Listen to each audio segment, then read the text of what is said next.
It was at that moment when I knew that we were going to get through this disaster. In the face of the unthinkable, our community did not falter.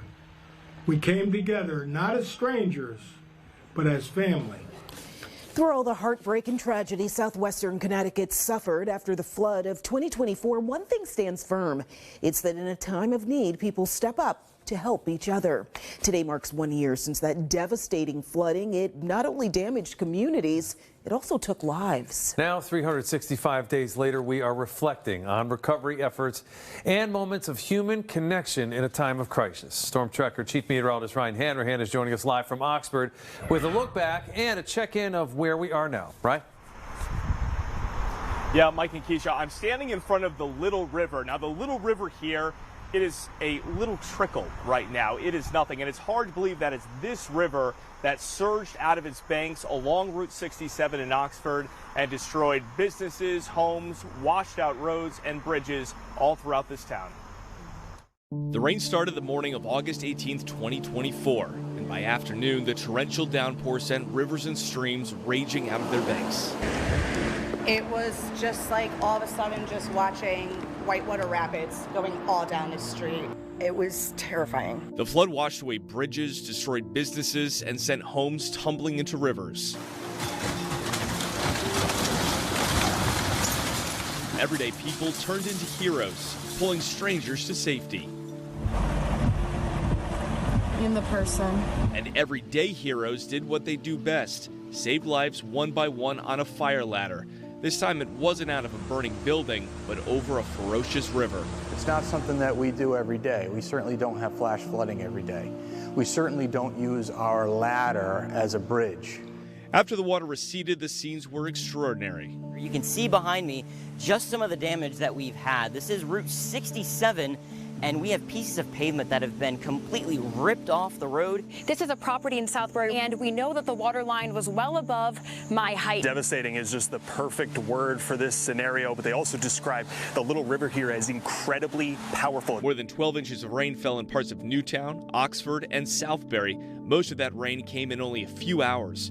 For some neighborhoods, this was close to a 1,000-year flood, meaning the chance of this kind of rainfall occurring is close to 0.1% any given year. The cleanup has been slow but steady. This home in Seymour is almost ready after being destroyed.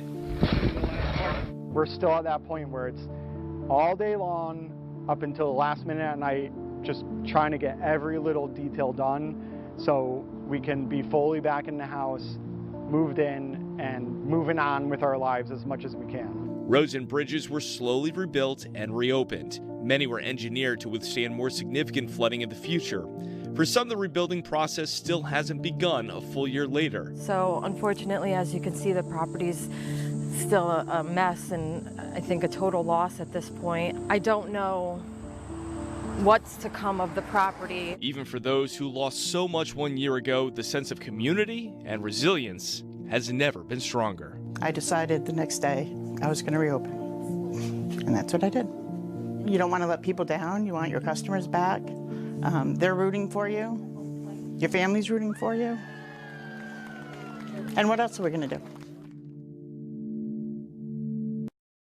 And I'm joined now by NBC Connecticut's Kevin Geis. And Kevin, you were here in Oxford immediately after the flood. You've been down here countless times in the last year.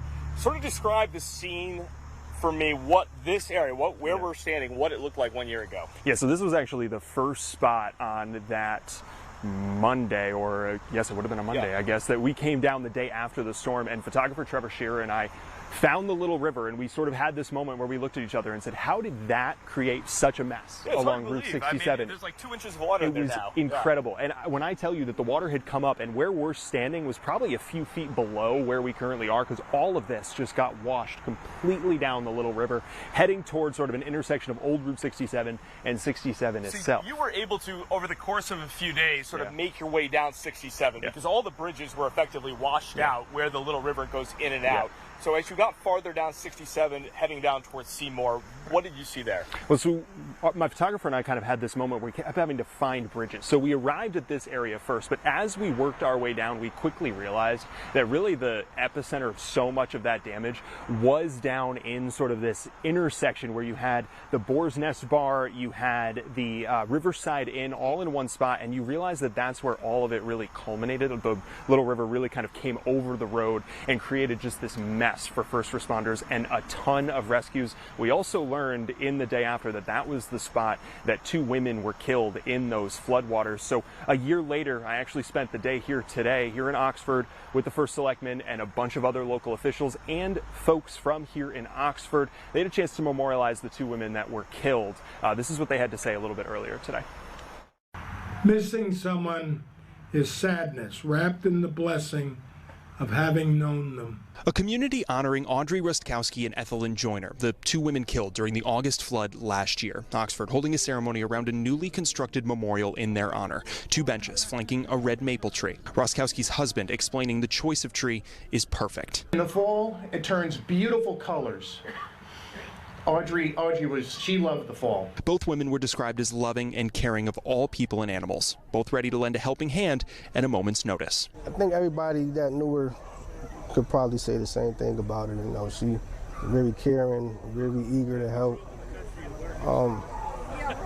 She just put out good energy into the world. The 2 families now united in loss, and the pact ceremony, they say, a reminder the town stands behind them. Even though we don't know each other too well, the Joyner family, we still share that pain with you.